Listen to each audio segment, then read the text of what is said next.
Hello friends, welcome to our YouTube channel तैयारी beginners की। आज है 30 अगस्त 2020। Important current affairs with static GK हम डिस्कस करेंगे, तो वीडियो पूरा देखिएगा, काफ़ी यूज़फुल रहेगा। कोई भी आप एंट्रेंस एग्ज़ाम लिखने वाले हो या फिर कोई गवर्नमेंट सर्विस की तैयारी कर रहे हो, सभी के लिए काफ़ी फ्रूटफुल रहेगा। तो वीडियो पूरा ज़रूर देखिएगा और चैनल को सब्सक्राइब भी कीजिएगा। फर्स्ट क्वेश्चन है, राष्ट्रीय खेल दिवस कब मनाया गया है? तो ये 29 अगस्त को मनाया गया है, मतलब कि कल मनाया गया है। राष्ट्रीय खेल दिवस जो है मेजर ध्यानचंद के सम्मान के उपलक्ष्य में मनाया जाता है और इन्हें हॉकी के जादूगर के नाम से भी जाना जाता है। अगला क्वेश्चन है, तेलुगु भाषा दिवस कब मनाया गया है? तो ये 29 अगस्त को मनाया गया है। अगला क्वेश्चन है, वर्ष 2020 का परमाणु परीक्षण के खिलाफ अंतर्राष्ट्रीय दिवस 29 अगस्त को मनाया गया। इसके लिए विषय क्या रहा है? तो विषय रहा है embrace a world free of nuclear weapons. अगला क्वेश्चन है, रक्षा मंत्रालय ने 3 फरवरी से 5 फरवरी 2021 तक किस शहर में एरो इंडिया प्रदर्शनी के अगले संस्करण की मेजबानी करने का सैद्धांतिक निर्णय लिया है? ओके, तो क्वेश्चन पूछा भी जा सकता है कि 2021 की एरो इंडिया प्रदर्शनी कौन से शहर में आयोजित की जाएगी? तो बेंगलुरु में। ओके, अब रक्षा मंत्रालय की बात हुई है तो रक्षा मंत्री कौन है? राजनाथ सिंह जी, और इनका निर्वाचन क्षेत्र लखनऊ उत्तर प्रदेश है। लखनऊ जो है गोमती नदी के किनारे बसा हुआ है और उत्तर प्रदेश की राजधानी भी लखनऊ है। ओके, अब बेंगलुरु की बात करें तो बेंगलुरु क्या है? सिलिकॉन सिटी के नाम से भी बेंगलुरु को जाना जाता है, इलेक्ट्रॉनिक सिटी के नाम से भी बेंगलुरु को जाना जाता है, एंड ये कर्नाटका की कैपिटल भी है बेंगलुरु।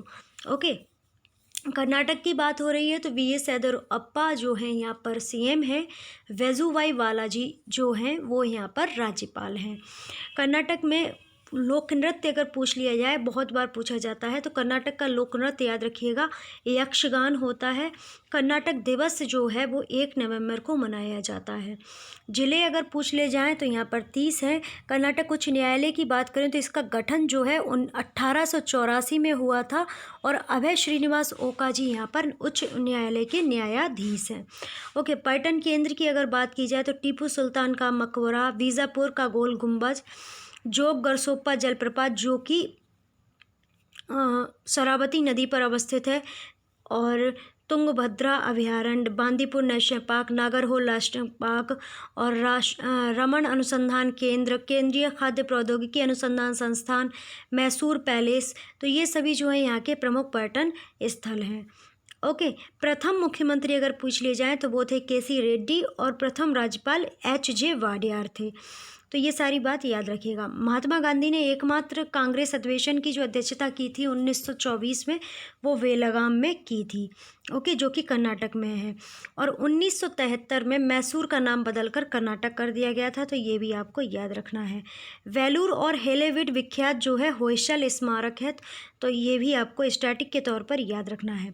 और एक क्वेश्चन याद रखिएगा, सदाशिव राय को कर्नाटक का गांधी कहा जाता है, और सोने की जो कोलार मिलती है ना, जहाँ पर सोना मिलता है इंडिया के अंदर, तो वो जो कोलार्स हैं वो कहाँ पर हैं?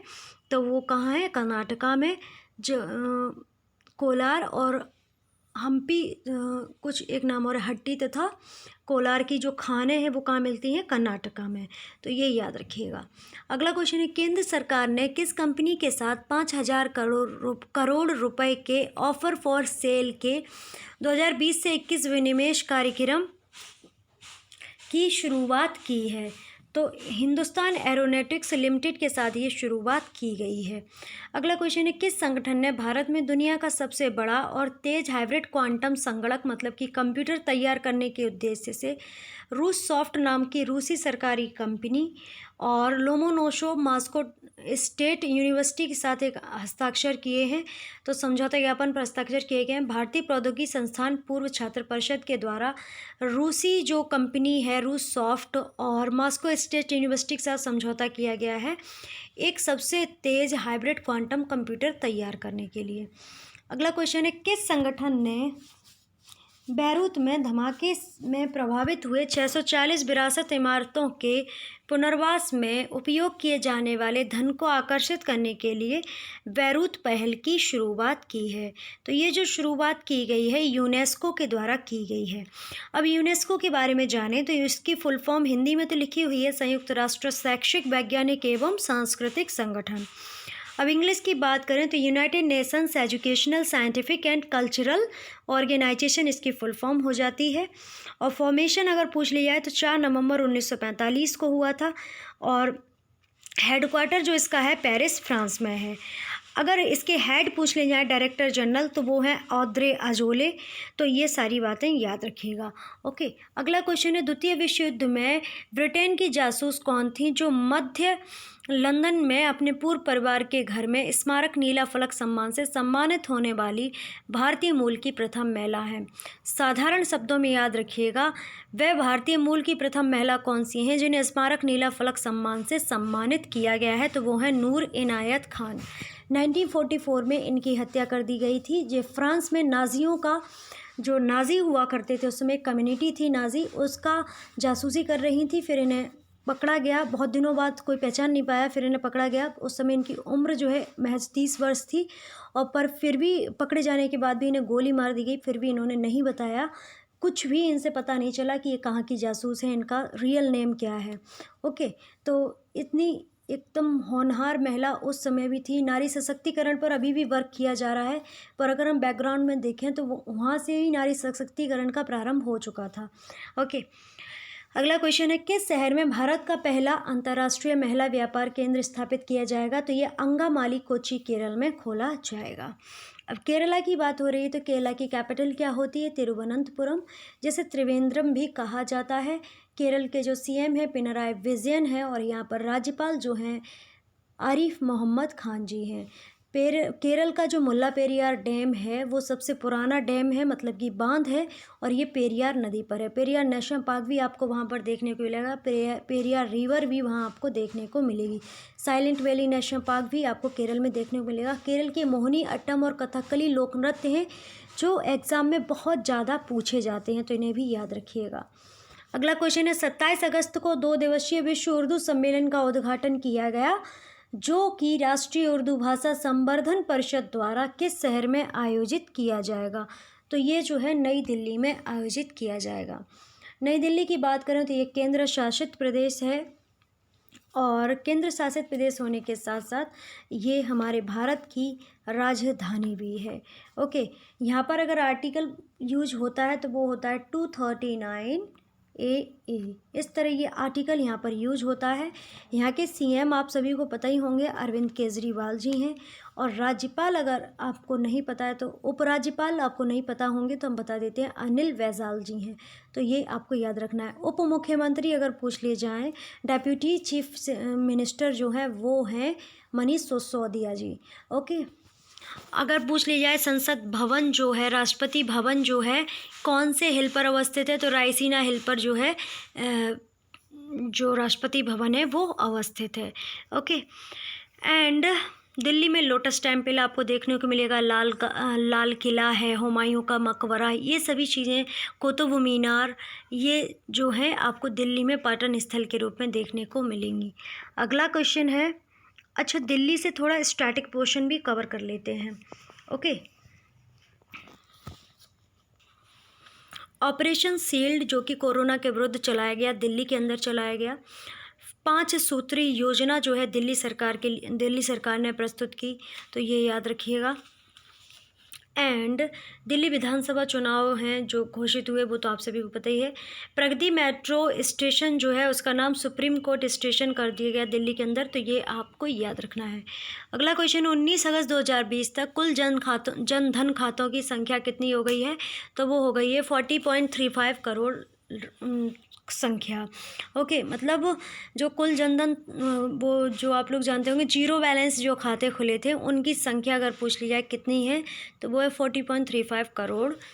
ओके, तो ये एज इट इज़ ये डेटा याद रखिएगा और कुछ नहीं पूछा जाएगा। पूछा जा सकता है कुल जनधन खाते जो हैं कितने हो चुके हैं, तो 40.35 करोड़। और एक क्वेश्चन बनेगा कि जनधन खातों की जो योजना है कब शुरू की गई थी? तो 28 अगस्त 2014 में ये योजना लॉन्च हुई थी प्रधानमंत्री नरेंद्र मोदी जी के द्वारा 16वें सत्र में।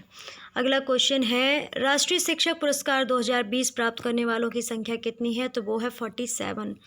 अगला क्वेश्चन है, 20 से 28 नवंबर तक 51वां भारतीय अंतर्राष्ट्रीय फिल्म महोत्सव किस शहर में आयोजित किया जाएगा? तो ये गोवा में आयोजित किया जाएगा। अब गोवा की बात करें तो यहाँ की कैपिटल जो होती है वो होती है पणजी, ओके, जिसे पंजिम भी कहा जाता है, ओके। एंड गोवा में मांडवी और ज्वारी रिवर जो है आपको देखने को मिलेंगी, और मांडवी रिवर के मतलब किनारे ही गोवा की जो कैपिटल है पणजी वो बसी हुई है। अब आपको कमेंट बॉक्स में ये बताना है कि गोवा के सीएम कौन है और गोवा की राज्यपाल कौन है। बाकी सारी स्टैटिक पोर्शन वगैरह है वो हम आपको बता देते हैं। गोवा में नदियाँ हमने बताई दी, मांडवी, ज्वारी, और दो और होती हैं, चपोरा, बैतूल और तोरखौल। पर्यटन स्थल की बात करें तो पणजी, कोलवा, कालगनुट, बागाटोर, हरमल, अर्जुना, मीरामार, सागर तट, वेल्सका of Jesus, Saint Francis of Assisi church, Saint Cajetan church. तो ये सारी बातें ये आपको याद रखनी है। एंड गोवा लिबरेशन डे कभी कभी पूछ लिया जाता है, तो ये जो मनाया जाता है 31 दिसंबर उनको मनाया जाता है, ओके। 31 दिसंबर को तो मनाया जाता है गोवा लिबरेशन डे, पर 1966 में गोवा को पुर्तगालियों से मुक्ति मिली थी, तो ये आपको याद रखना है, ओके। तो इसकी क्वेश्चन याद रखना है। अब बोंडला, कोटिगांव, मोलेम, ये जो वन्यजीव विहार हैं वो आपको कहाँ देखने को मिलेंगे? कहाँ देखने को मिलेंगे? गोवा के अंदर, ओके। और डॉक्टर सलीम अली पक्षी उद्यान जो है वे भी आपको यहीं पर देखने को मिलेगा। शोध संस्थान की बात करें तो राष्ट्रीय समुद्र विज्ञान संस्थान दोना Paula Goa, national institute of oceanography Panaji, तो ये सभी यहाँ पर देखने को मिलेंगे। अब अगला क्वेश्चन है, आवास एवं शहरी मामलों का मंत्रालय के तहत स्मार्ट सिटी मिशन द्वारा नवीनतम स्मार्ट सिटी रैंकिंग में शीर्ष 3 स्थान पर कौन से शहर हैं? तो वो है अहमदाबाद, सूरत और इंदौर। अहमदाबाद जो है गुजरात का सबसे बड़ा शहर है। गुजरात का नाम आया है तो गुजरात की कैपिटल हो जाती है गांधीनगर, और अहमदाबाद सबसे बड़ा शहर है। गुजरात के जो सीएम है वो कौन है? विजय रूपानी जी हैं। राज्यपाल अगर पूछ लिए जाएँ तो वो हैं आचार्य देवव्रत जी, ओके। और अहमदाबाद को मैनचेस्टर ऑफ इंडिया भी कहते हैं, और गांधीनगर को गिफ्ट सिटी के नाम से जाना जाता है। सूरत की बात करें तो गुजरात का ही एक शहर है, और यहाँ पर सूती वस्त्र जो उद्योग हैं वह बहुत ज़्यादा हैं। और सूती वस्त्र उद्योग अगर पूछ लिया जाए कहाँ का प्रमुख उद्योग है, तो ये जो है गुजरात का प्रमुख उद्योग है। मूंगफली का प्रमुख उत्पादन, मूंगफली और कपास का प्रमुख उत्पादन गुजरात के अंदर होता है। 1 मई 1960 को गुजरात का गठन हुआ था, तो ये याद रखिएगा। गुजरात की अगर जीवन रेखा मान ली जाए तो उसे नर्मदा नदी को कहते हैं। नर्मदा नदी का नाम आया तो आपको एक चीज़ याद रखनी है, दुनिया की सबसे बड़ी स्टैचू ऑफ यूनिटी जो है 182 मीटर की, इसका जो लोकेशन है वो गुजरात के साधु बेट घाट नर्मदा नदी के तट पर ही है, तो ये आपको याद रखना है। और एक बात, स्टैचू ऑफ यूनिटी की संरक्षण के लिए CISF ने कमान संभाल ली है, ओके। अब इंदौर की बात करें तो इंदौर अपने आप में ही इम्पॉर्टेंट है। ये मध्य प्रदेश का सबसे बड़ा शहर है, मध्य प्रदेश का नाम आ गया तो यहाँ के सीएम कौन है? शिवराज सिंह चौहान जी, और यहाँ पर राज्यपाल आनंदीबेन पटेल जी हैं, ओके। और इंदौर यहाँ का सबसे बड़ा शहर है, और लगातार स्वच्छता में चौथी बार फर्स्ट टॉप प्लेस पर आया हुआ है इंदौर स्वच्छता रैंकिंग में, तो ये बात याद रखिएगा, ओके। अगला क्वेश्चन है, एकलव्य मॉडल आवासीय विद्यालय से पहला व्यक्ति कौन है जिसने राष्ट्रीय शिक्षक पुरस्कार 2020 जीता है? तो वो है सुधा पैनुली, और ये उपप्राचार्य हैं EMRS कलसी, देहरादून, उत्तराखंड की। अगला क्वेश्चन है, जतिन परांजपे और आनंद बासु ने किस व्यक्ति के जीवन पर क्रिकेट द्रोणा पुस्तक लिखी है? तो क्रिकेट द्रोणा पुस्तक जो है किसके द्वारा लिखी गई? तो जतिन परांजपे और आनंद बासु के द्वारा। किसके जीवन पर आधारित है ये पुस्तक? तो ये वासुदेव जगन्नाथ परांजपे पर आधारित है, और ये एक क्रिकेट ट्रेनर हैं। अगला क्वेश्चन है, NTPC लिमिटेड के नए निदेशक कौन बने हैं? तो ये बने हैं उज्ज्वल कांति भट्टाचार्य। अगला क्वेश्चन है, 28 अगस्त 2020 को किस राज्य की विधानसभा ने राज्य को संविधान की 6ठी अनुसूची के दायरे में लाने के लिए एक प्रस्ताव पारित किया जो स्वामित्व जिला के गठन के माध्यम से आदिवासी आबादी के अधिकारों की रक्षा करना चाहता है? तो ये जो गठन किया गया है अरुणाचल प्रदेश के द्वारा किया गया है। अब अरुणाचल प्रदेश की बात करें तो अरुणाचल प्रदेश की राजधानी हो जाती है ईटानगर, और अरुणाचल प्रदेश को उगते हुए सूर्य का प्रदेश भी कहते हैं, क्योंकि सबसे पहले जो सनराइजिंग होती है अरुणाचल प्रदेश में होती है। ओके, यहाँ पर जनजातियाँ काफ़ी हैं, जिसमें मिसमी जनजाति काफ़ी बार पूछी गई है।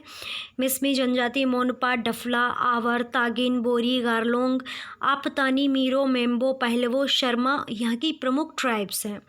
ओके, अगर यहाँ का बॉर्डर देख लिया जाए किस किस से शेयर होता है, तो तिब्बत और चीन से अरुणाचल प्रदेश का बॉर्डर शेयर होता है।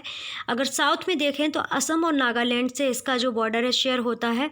और वेस्ट में देखें तो म्यांमार और भूटान में, पश्चिम में अगर देखें, ईस्ट और वेस्ट में देखें तो ईस्ट में तो म्यांमार से और वेस्ट में भूटान से इसका बॉर्डर जो है शेयर होता है। राजकीय भाषा यहाँ की अंग्रेजी है। जनसंख्या 0.13 करोड़ है। और यहाँ पर अगर पूछ लिया जनसंख्या घनत्व तो 17 व्यक्ति प्रति वर्ग किलोमीटर में रहते हैं। और सबसे कम जनसंख्या घनत्व अगर पूछ लिया जाए किस राज्य का है, तो वो जो है अरुणाचल प्रदेश का है। ओके, राजकीय पशु ताकिन है। राजकीय पक्षी पीकॉक फेजेंट है। राष्ट्रीय पार्क जो अगर पूछ लिया जाए तो नामदफा नेशनल पार्क आपको यहीं देखने को मिलेगा। अभयारण्य पूछ लिया जाए तो ईटानगर अभयारण्य, लाली, पुक्कू और मोहाव वन्यजीव अभयारण्य आपको यहीं पर देखने को मिलेंगे। नदियों में सियांग, कामेंग, लोहित रिवर जो है काफ़ी बार पूछी गई है, और तिरप रिवर भी पूछी गई है, और सुबनसिरी रिवर। दर्रे यांगयाप दर्रा, कांगेरी, तनु, चौकान, दीफ दर्रे जो हैं यहाँ के प्रमुख दर्रे हैं। और ज़िले यहाँ पर 20 हैं। विधानमंडल यहाँ की 1 सदनीय है। विधानसभा सदस्यों की सीटें 60 हैं। राज्यसभा सदस्यों की सीट जो है 1 है। लोकसभा में 2 सीटें हैं। ओके, तो अब यहाँ के प्रथम राज्यपाल कौन थे, तो वो थे KAA राजा। प्रथम मुख्यमंत्री PK थोंगन। राष्ट्रीय पार्क हमने बता ही दिया, नामदफा राष्ट्रीय उद्यान और तिरप राष्ट्रीय उद्यान आपको यहाँ पर देखने को मिलेगा। मुख्य फसल यहाँ की धान होती है। प्रमुख खनिज में कोयला, कच्चा तेल, डोलोमाइट और चूना पत्थर आ जाता है। तो ये सारी बातें अरुणाचल प्रदेश से याद रखिएगा।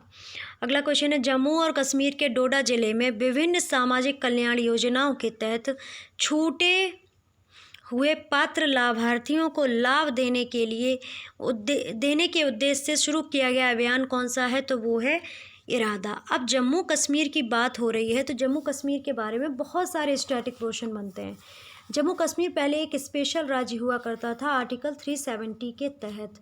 फिर उसके बाद क्या होता है कि 370 के तहत होता था, फिर क्या हुआ कि इसको हटा दिया गया और इसे केंद्र शासित प्रदेश बना दिया गया।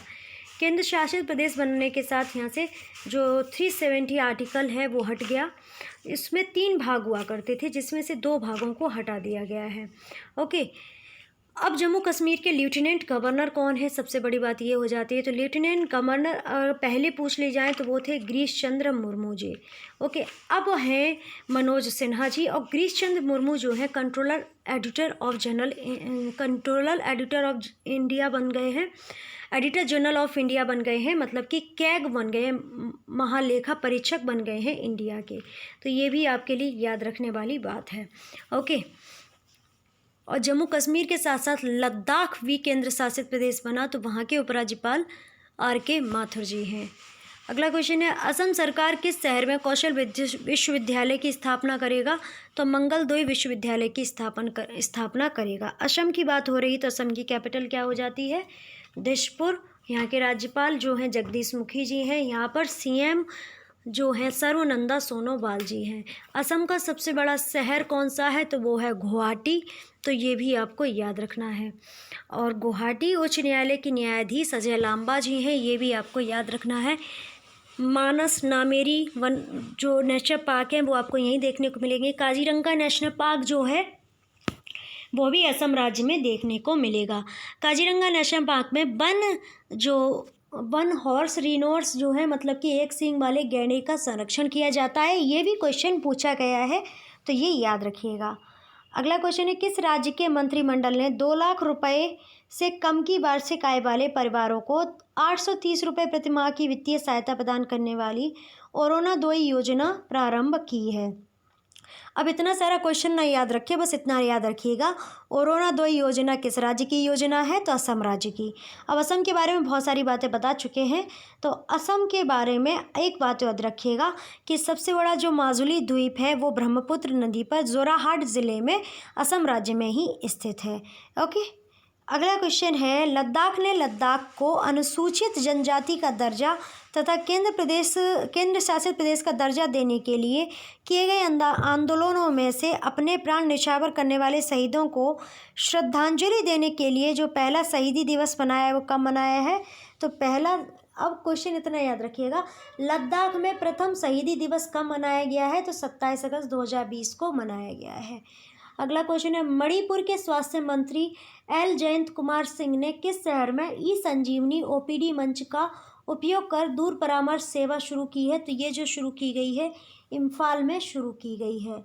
अगला क्वेश्चन है, किस भारतीय संस्थान के शोधकर्ताओं ने दर्द रहित पद्धति से दवा और टीका देने के लिए माइक्रो पंप और माइक्रो नीडल तैयार की है? तो भारतीय प्रौद्योगिकी संस्थान खड़गपुर के द्वारा माइक्रो पंप और माइक्रो नीडल जो है तैयार की गई है, जिसमें दर्द रहित पद्धति से दवा और टीका देने के उद्देश्य से इसको बनाया गया है। अगला क्वेश्चन जो है सामान्य ज्ञान से संबंधित है। पुलिस अनुसंधान एवं विकास विभाग की स्थापना कब हुई? 28 अगस्त 1970 को। राष्ट्रीय उर्दू भाषा संवर्धन परिषद की स्थापना कब हुई? तो 1 अप्रैल 1996 को। मुख्यालय दिल्ली में है। संवैधानिक मान्यता प्राप्त 22 आधिकारिक भाषाएं कौन कौन सी हैं? तो वो है असमिया, बंगाली, बोडो, डोंगरी, गुजराती, हिंदी, कन्नड़, कश्मीरी, कोंकणी, मैथिली, मलयालम, मणिपुरी, मराठी, नेपाली, उड़िया, पंजाबी, संस्कृत, संथाली, सिंधी, तमिल, तेलुगु और उर्दू। भारतीय जनधन योजना का शुभारंभ कब हुआ था? तो 28 अगस्त 2014 में हुआ था। हिंदुस्तान एरोनॉटिक्स लिमिटेड की स्थापना कब हुई? तो 1940 में हुई थी। मुख्यालय बेंगलुरु कर्नाटका में है। तो ये था हमारा आज का करंट अफेयर्स का बहुत ही महत्वपूर्ण वीडियो। आशा करते हैं आपको अच्छा भी लगा होगा और सीखने को भी मिला होगा। ओके, तो सीखने को मिला है तो लाइक कीजिएगा, सब्सक्राइब कीजिएगा पहली बार विजिट कर रहे हो तो, और चैनल को सब्सक्राइब करने के साथ साथ बेल आइकन को भी प्रेस कर लीजिएगा। आपके क्वेश्चन हो, क्वेरी हो, ऑन डिमांड हो, अच्छा बुरा जो भी लगा हो, कमेंट बॉक्स में ज़रूर मेंशन कीजिएगा, उसका आंसर भी दिया जाएगा। अगर आपकी कोई क्वेरी होगी तो उसे फुलफ़िल भी किया जाएगा।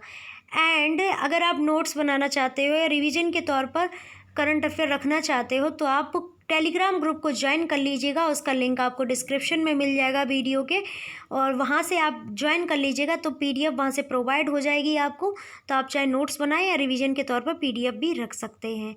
एंड अगर ऑडियो सुनना चाहते हैं तो आप हमारे खबरी प्लेटफॉर्म से जुड़ना बिल्कुल मत भूलिएगा। उसका भी लिंक आपको डिस्क्रिप्शन में मिल जाएगा, वहाँ से आप रिवीजन भी प्रॉपर तरीके से कर सकते हो। ओके, तो वहाँ से ज्वाइन कर लीजिएगा, डायरेक्ट आप अकाउंट पर पहुँच जाएंगे। अगर आप फेसबुक, इंस्टाग्राम और ट्विटर एंड शेयर चैट से जुड़ना चाहते हैं, कनेक्ट होना चाहते हैं, तो फिर उनका लिंक भी आपको डिस्क्रिप्शन में मिल जाएगा, वहाँ से आप ज्वाइन कर सकते हैं। ओके, और सबसे बड़ी बात, पढ़ते रहिए, खुश रहिए, स्वस्थ रहिए, मस्त रहिए, अपने घर पर रहिए, अपने परिवारीजनों का ख्याल रखिएगा, अपना ख्याल रखिएगा, हमेशा सकारात्मक रहिए, कभी भी नकारात्मक मत सोचिएगा, और मन में हमेशा जुनून रखिएगा, हासिल कर लेंगे मुकाम अपना, तभी चैन से बैठेंगे। तो इसी के साथ आप सभी का बहुत सारा धन्यवाद वीडियो वॉच करने के लिए। Don't forget subscribe and share.